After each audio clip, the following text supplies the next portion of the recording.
दूर कहीं परियों की एक बहुत सुंदर बस्ती हुआ करती थी। परियों के उस देश में बहुत सुंदर सुंदर परियां रहा करती थीं।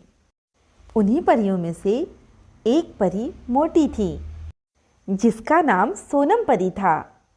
सोनम परी बचपन से ही मोटी थी, जिस वजह से उसकी सहेलियां उसका मजाक भी उड़ाया करती थी। परी सोनम जब बड़ी हुई और कॉलेज जाने लगी तो कॉलेज में भी उसकी सहेलियां उसका मजाक उड़ाया करती थी। इन सब बातों से बेचारी सोनम बहुत दुखी रहती थी। एक दिन कॉलेज खत्म होने के बाद सारी परियां पार्क में घूमने गईं। पार्क में एक पेड़ के नीचे बैठकर वो सारी सहेलियां आपस में बातें कर रही थी। तभी वहां पर सोनम परी भी आ जाती है। सोनम परी को वहां देखकर परी नैना उसका मजाक उड़ाती है और कहती है, देख रहे हो दोस्तों, कितनी मोटी है ये। पता नहीं किस चक्की का आटा खाती है।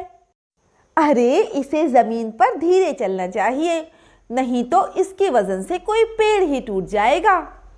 हाँ हाँ, तुम सही कह रही हो, इसकी वजह से तो पेड़ टूट सकता है। और तो और मुझे तो लगता है कि जमीन भी फट जाएगी। अरे ये इतना खाती ही क्यों है, इसे कम खाना चाहिए, इतने मोटे होने की जरूरत ही क्या है।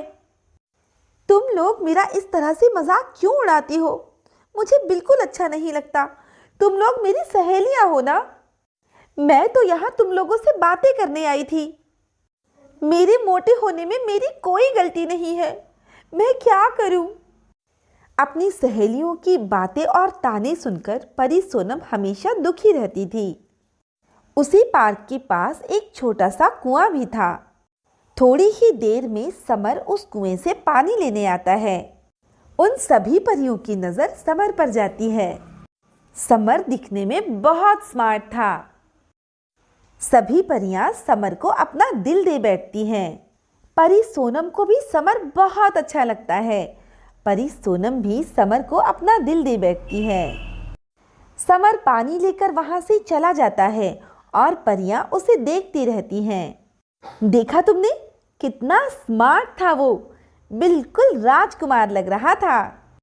ओ हाँ, अगर ये मुझसे शादी करने के लिए तैयार हो जाए तो मैं अभी इससे शादी कर लूंगी। हाँ, तुम सही कह रही हो, लेकिन मुझे ये समझ नहीं आती कि सोनम उसे क्यों देख रही है। अरे सोनम, तुम उसे इतने ध्यान से क्यों देख रही हो? अरे वो तुमसे थोड़ी ना शादी करेगा। कहाँ वो इतना स्मार्ट और कहाँ तुम मोटी, उसके बारे में मत सोचो। देखो, सोचने का अधिकार सभी को होता है। वो मुझसे शादी करे या ना करे, ये बात की बात है। लेकिन अगर वो तुम सबको अच्छा लग सकता है तो मुझे भी अच्छा लग सकता है। सोनम परी उनकी बातों से बहुत दुखी थी।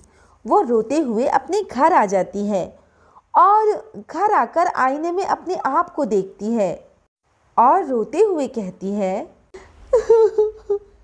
मैं मोटी हूं तो क्या हुआ? क्या मेरे पास दिल नहीं है?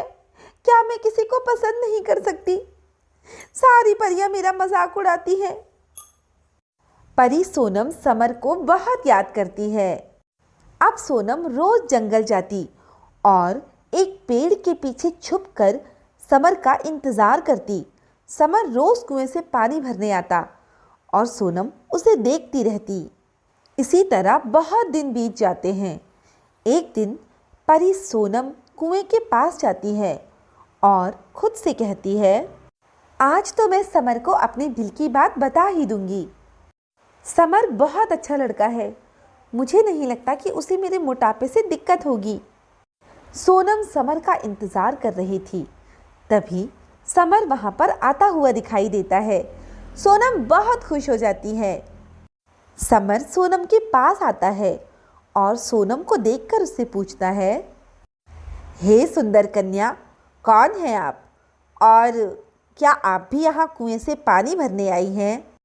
हे राजकुमार, मैं आपसे कुछ कहना चाहती हूँ। मैंने आपको बहुत दिनों पहले देखा था, तब से रोज मैं आपको यहाँ छुप कर देखती हूँ और मुझे आपसे प्रेम हो गया है।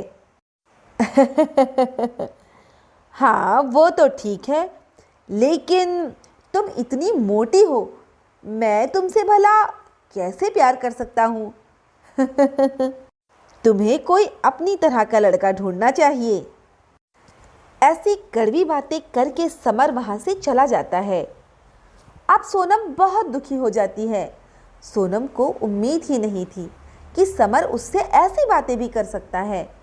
उसने तो सोचा था कि समर उसे समझेगा, लेकिन ऐसा कुछ नहीं हुआ। समर के जाने के बाद सोनम बहुत दुखी थी और वो खुद से कहती है, सारी दुनिया मुझे मोटी कहती है, सारे लोग मेरा मजाक उड़ाते हैं। मैंने कभी नहीं सोचा था कि समर भी ऐसा कहेगा, लेकिन आज तो उसने मेरा भी दिल तोड़ दिया। अब मैं जीकर क्या करूँगी? अब मुझे नहीं जीना। ऐसा कहकर परी सोनम उस कुएं में छलांग लगाने ही वाली थी, तभी परियों की रानी परी माँ हाजिर हुई। सोनम, एक परी होकर आत्महत्या करना तुम्हें शोभा नहीं देता। परी माँ, मैं मोटी हूँ ना, इसीलिए सब मेरा मजाक उड़ाते हैं। और वो लड़का जिससे मैं प्यार कर बैठी, समर, उसने भी आज मेरा मजाक उड़ाया और मुझे मोटी कहकर चला गया। अब मैं जीकर क्या करूँगी? मुझे मर ही जाना चाहिए। नहीं सोनम, मरना किसी समस्या का समाधान नहीं है, बल्कि खुद ही एक समस्या है और तुम्हें इस तरह से निराश नहीं होना चाहिए। सोनम, ये लो, ये जादुई शरबत है। तुम इसे पीते ही दुबली हो जाओगी और खूबसूरत भी। फिर तुम्हारा कोई मजाक नहीं उड़ाएगा। परी सोनम ने तुरंत ही वो शरबत पी लिया। जैसे ही उसने शरबत पिया, वो दुबली पतली और खूबसूरत परी में बदल गई। अपने इस नए रूप से सोनम बहुत खुश थी और उसने परी माँ का शुक्रिया अदा किया। परी सोनम अपने घर की तरफ खुशी खुशी निकल पड़ी। जैसे ही परी सोनम थोड़ा आगे बढ़ी, रास्ते में उसे समर दिखाई दिया। समर ने जैसे ही एक खूबसूरत लड़की को अपने सामने देखा, वो उस पर फिदा हो गया और उसके पास आकर बोला, हे सुंदर परी, तुम बहुत खूबसूरत हो। मुझे तो तुम्हें देखते ही तुमसे प्रेम हो गया है। क्या तुम मुझसे दोस्ती करना पसंद करोगी? बिल्कुल नहीं। थोड़ी देर पहले तो तुमने मेरे प्यार को ठुकराया है। तुम्हारे प्यार को?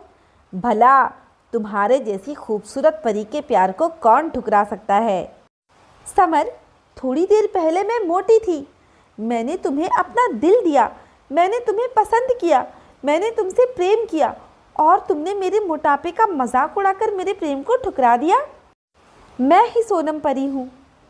तुम जैसे लड़के तो किसी की भी दोस्ती के काबिल नहीं होते। परी सोनम ऐसा कहकर वहाँ से चली जाती है। समर को बहुत बुरा लगता है। समर को अपनी गलती का एहसास होता है। वो परी सोनम के पीछे आता है और उससे माफ़ी मांगता है। परी सोनम समर को माफ़ कर देती है और फिर वहाँ से चली जाती है। आज दिन बहुत खूबसूरत था। परी सोनम बाग में घूमने निकली और अचानक उसकी मुलाकात रोहित से हुई और दोनों की दोस्ती हो गई। रोहित को परी सोनम बहुत पसंद थी। अब तो दोनों की घंटों बातें हुआ करती। सोनम भी अब बहुत खुश थी। एक बार उसकी सहेलियों ने ये सब छुपकर देख लिया। सभी सहेलियां उनके पास आई। फिर उन लोगों में बहुत हंसी मजाक हुई। फिर परी शबनम ने अपनी दोस्त से कहा, तुम दोनों एक साथ कितने अच्छे लगते हो। तुम दोनों को शादी कर लेनी चाहिए। सभी परियों ने मिलकर उनकी शादी करवा दी और इस तरह वो लोग खुशी खुशी एक साथ रहने लगे। अब परी सोनम का कोई मजाक नहीं उड़ाता था। सारी सहेलियां उससे बहुत खुश थीं। सभी उससे दोस्ती करना चाहते थे। तो दोस्तों, कैसी लगी आपको हमारी कहानी? अगर पसंद आई हो तो लाइक, शेयर और सब्सक्राइब करना ना भूलें और ऐसे ही कहानियों के लिए बने रहें हमारे चैनल पर।